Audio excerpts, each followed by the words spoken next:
Hi, this is Alex Kudryavtsev from Cornell University. We often hear that environmental education fosters such outcomes as pro-environmental behavior, pro-environmental attitudes, connection to nature, sense of place. But I didn't know until recently that environmental education can also nurture sense of hope. We may want to avoid teaching that environmental problems are too hard to solve, and I think this is where sense of place can help us. So today we'll discuss sense of hope with Dr. Christine Lee, who is an assistant professor of youth conservation education in the University of Missouri's School of Natural Resources. And I hope we'll find out what's the connection between sense of hope and environmental education. Now I'm in Siberia, Russia, and it's late evening here, but Christine is in Missouri, where it's morning time.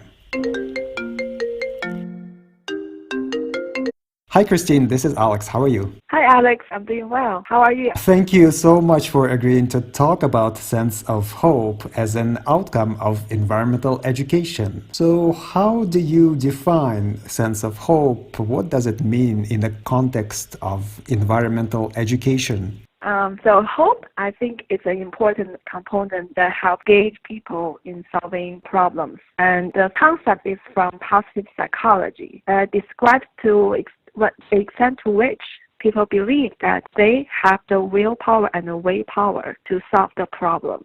So this is based on the assumption that the goal can be achieved and we are willing to solve the problem. So when people have experienced educational activities or have learned the way that they can be involved, it's more likely that the hope will be nurtured. So this is a relatively new construct in the environment education, but it is an important construct that we are working towards as an EE outcome. So in the process that we're designing an environment education curriculum that focuses on climate change and forest management, we find out that oftentimes teachers have comments or concerns about how we can address or teach climate change or concepts like big environment issues in a meaningful way with younger or youth students. So the concept of doom and gloom, most of the time they wanted to avoid. They don't want people to feel like there is no way that we can do, no way we can contribute. Rather, teachers wanted to empower their students in a positive way, in a way that students feel they have the influence and they can make a difference. So when we start this developing process, we realize that we really need to focus on how do we nurture hope, how do we empower students. So how can we nurture sense of hope in environmental education? This is a very good question. Based on the literature from positive psychology and a study done in Sweden by Maria Ojala from Uppsala University, we suggest that in our designing process, we used 4 different strategies to nurture hope. The first one, we call it making connections, trying to build the students' system thinking skills as well in thinking about problems in a local and national and global context. So if we only present information from a global level, it's really hard to have students to perceive what are the solutions that are nearby in their local context. So the first strategy we use is making connections. Secondly, we use introducing the solutions in the local context by local expertise. This strategy will build on the first one to making the specific, have them to think through the process and let students make decisions, lead the process. The third one is nurturing the pathway power. We're hoping to using the educational activities to have students get exposure to hands-on and field trips to let them see and feel about the problem in a local context. Not only learn from the textbook, but also take them to the field side to see the sea level rise, to see the phenomenon that we're observing. And the third one is perceiving the actions that they can take. So this is the last strategy we're hoping to build on, but it's not the final strategy. So this one, we would hope to build on the first 3 strategies that they can have to start to think about what they can do at their family, at their school, at their city to take on the knowledge they have learned and then started some investigation around them or take on the community-based actions they can do together with others. So the fourth strategy we'll be using is making connections, empowering in the local context, and perceiving actions that they can take. Oh, Christine, this actually reminds me about some other important concepts in environmental education, such as sense of advocacy and action competence. Like, are those related in any way with sense of hope? Yes, in our pilot testing, we actually tested out the relationship between sense of hope, sense of self-efficacy proposed by Bandura, and action competency. So we find out there is a strong positive correlation between this concept. That means people who have higher level of efficacy and action competence are likely to have higher level of hope, which also explained by a study that has done by Ojala in 2014 that she found out people who have higher sense of hope are more likely to be engaged in performing pro-environmental behavior. So all those concepts are related, but not exactly the same. So I see that a lot of examples that you mentioned were related to a sense of hope and climate change. But what about other types of environmental issues? How does a sense of hope relate to maybe other types of pro-environmental behavior? The sense of hope is a really theoretical concept that can be applied to many different aspects, especially in environment issues.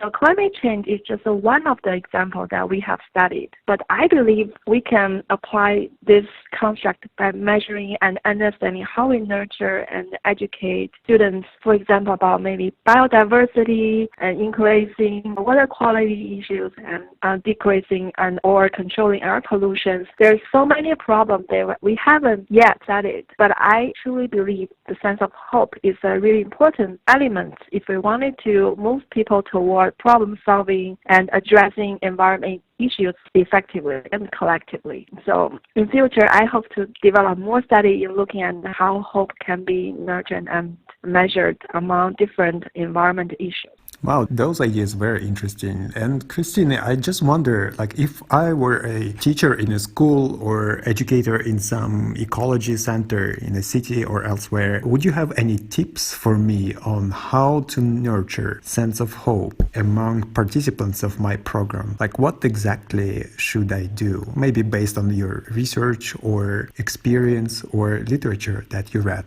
I can say a little bit based on our observation. When we present classes among high school students in the United States, we find out people tend to think climate change is far away. It's not something that they can do. So in our educational activity, we wanted to nurture hope. And the tips that we use is perceive and work with them to look at some of the local examples or connect it to the local expertise that they can chat with, have a discussion in a neutral environment. So truly to ask them to have them to answer and ask questions by themselves. So we wanted to present students in a neutral way to let them think and to promote actions. So one of the tips that I have is present in not only individuals but in a classroom setting so they can hear from each other and perceive, there's different perception and solution. There's not only one solution that we can solve this problem. There's so many ways that we can do and individually and collectively. So present opportunity for students to study and investigate on their own is really important. And do you personally have a sense of hope that issues like global climate change, biodiversity can be solved, including through environmental education? Yes, definitely. I am working toward to bring the sense of hope and using this concept to designing and promoting actions in our own communities too. So I'm working on energy efficiency project with our local city of Columbia, and also I'm working with other faculties trying to design more investigation. What are the impacts of climate change in our city? Then we can start doing adaptation and mitigation strategies. So I have higher hope, I think.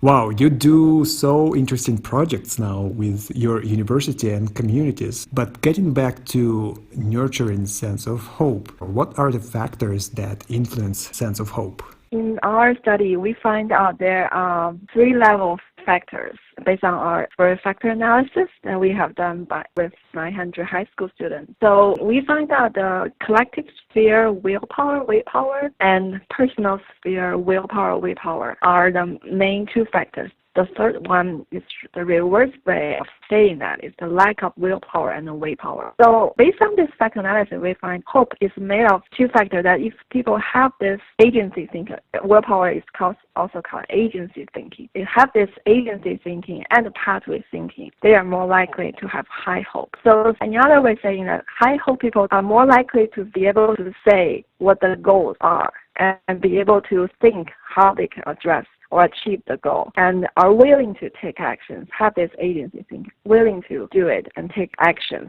So the three factors: collective sphere, look at the society level, to what extent individuals think their community have this willpower and willpower. And individual level, they think to what extent themselves or their families can take on action. For example, improving energy efficiency or reduce carbon dioxide emissions. So the three factors that are our suggestion based on the results. Well, thank you, Christine. This is very interesting. And I just wonder, is there any environmental education programs that focus on nurturing only sense of hope, or I guess we nurture it along with some other outcomes? Sense of hope is a complex concept, and we oftentimes not only need to focus on sense of hope, but also for education activity, we also need to look at this relationship with hope and knowledge, attitude, environment, pro-environment behavior, other concepts like to what extent they feel like they have the connections to nature and have connections to the environment problem. So I would like to see more research and more educational programs addressing sense of hope in a way that also includes fostering knowledge, attitude, and behavior, and study the relationship between them would be a really interesting and fun topic for me. Thank you, Christine. Well, I think this podcast was so useful, and it actually gives me hope that this series of podcasts is useful for educators to think about different outcomes of environmental education and improve their programs. Thank you very much. Thank you, Alex. It's my pleasure. Bye-bye, Christine. Bye-bye, Alex.